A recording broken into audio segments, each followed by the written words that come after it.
if you're a dissident in Russia, if you defect from Russia, if you turn against Putin in Russia, doesn't matter if you are no longer in Russia, he will send assassination teams anywhere in the world and hunt you down. So there's a clear message here, obviously, right? Don't be a Russian dissident. Anywhere in the world, at least that's the very clear message from Vladimir Putin. The message from the rest of the world, of course, is do please be a Russian dissident, because the world needs you to. Because Vladimir Putin, now in his 25th year in power, is not someone for whom his ambitions or the damage he's willing to impose are things that are confined by Russia's borders. He operates anywhere in the world, doing whatever he wants. It's like he can't try any harder to make clear that this is a whole world problem now. Let me show you part of a report that Richard Engel aired tonight on NBC Nightly News. Watch this. The Ukrainians broadcast warnings, telling Russian troops to stop shelling at the risk of a nuclear disaster. The warnings went unheeded. Russian troops occupied the plant and the territory around it. Ukrainian forces held on to the far bank of the Dnieper River, leaving the nuclear power station right on the front line. 2 years on, the International Atomic Energy Agency, which has inspectors at the plant, is sounding the alarm. You're responsible for nuclear security all around the world. Yes. Is this the most dangerous nuclear facility on the planet right now? It's the most dangerous situation that we have. It's my job not to, panic, but at the same time, I have to tell the truth of what is happening. Nuclear experts point to three main dangers. First, a military strike on the plant, either accidental or deliberate. Second, a power cut. The plant's 6 uranium reactors require electricity for cooling, but Ukrainian officials say 3 of the 4 power lines are damaged, and the 4th is faulty.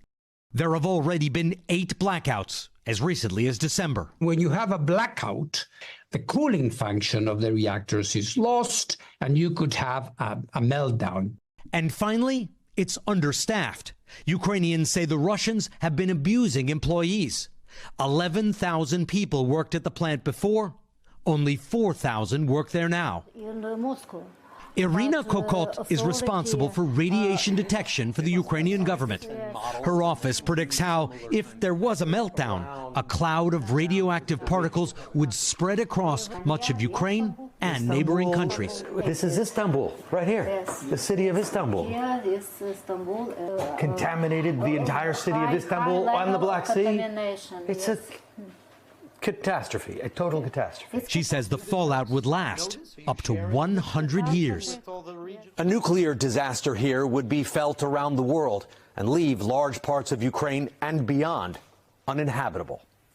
That is part of what Putin is bringing to bear on the rest of the world right now. You may also have seen the news just a few days ago, which started off as a sort of cryptic warning from the Intelligence Committee in the House and its Republican chairman about some kind of grave new national security threat from Russia that the American government needed to be addressing and talking to Congress about. It started off with that cryptic letter from the House Intelligence Committee chairman. It was soon reported all over the place that the point of concern was Russia developing a new nuclear capability that they would deploy in space, a nuclear weapon. They have thousands of nuclear weapons just like we do, except this one would be put into orbit around the Earth. So it could strategically be detonated to wipe out satellites orbiting the planet, which would have the effect down here on Earth of wiping out not only communications technology, but like navigation and military capabilities like missile defense.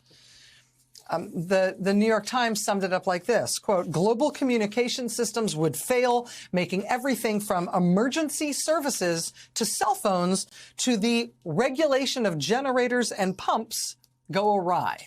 Quote, debris from the explosion would scatter throughout low Earth orbit and make navigation difficult, if not impossible, for everything from Starlink satellites used for internet communications to spy satellites.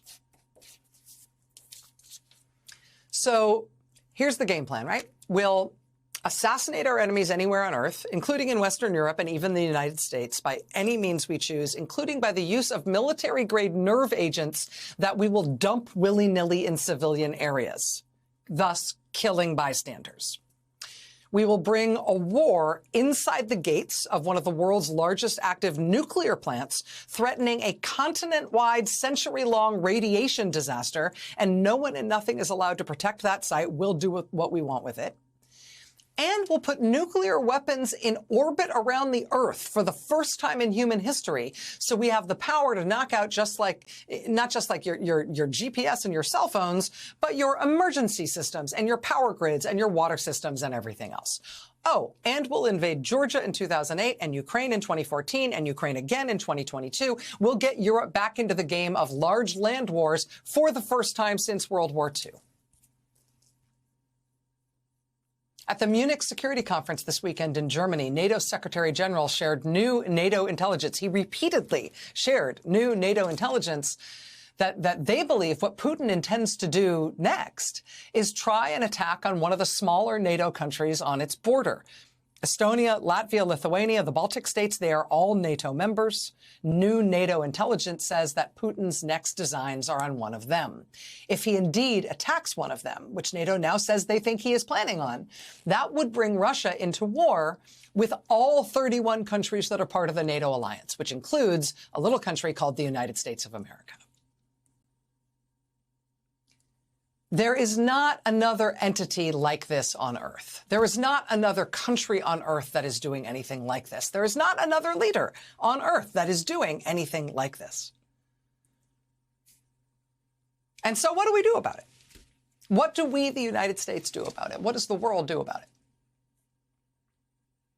This is what the Russian embassy in London looks like in normal times on a normal day. This is what it looked like this weekend. On the right side of your screen, that's what it looked like this weekend after Putin killed Russia's charismatic, creative opposition leader, Alexei Navalny, at the age of 47 at a Siberian prison camp. At the Russian embassy in London, they projected this image of Navalny onto the side of the building. You see it takes up basically the whole side of the Russian embassy.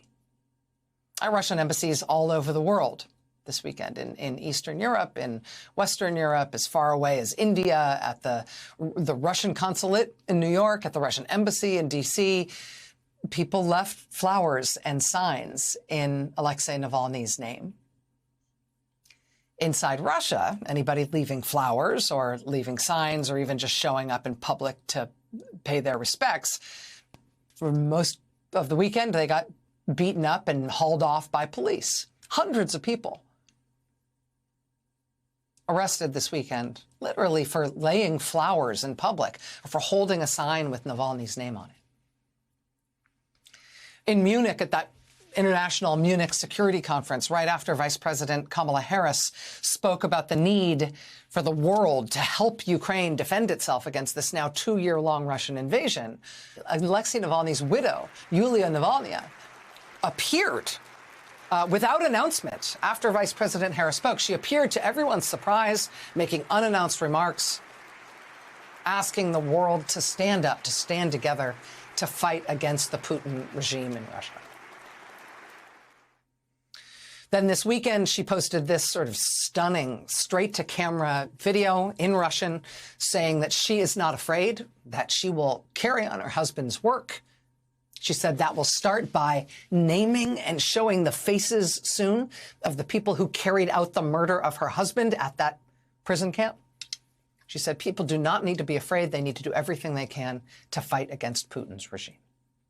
And of course, we have to wonder if she is now marking herself for death as well by stepping forward into that kind of a role now that her husband has been killed for it.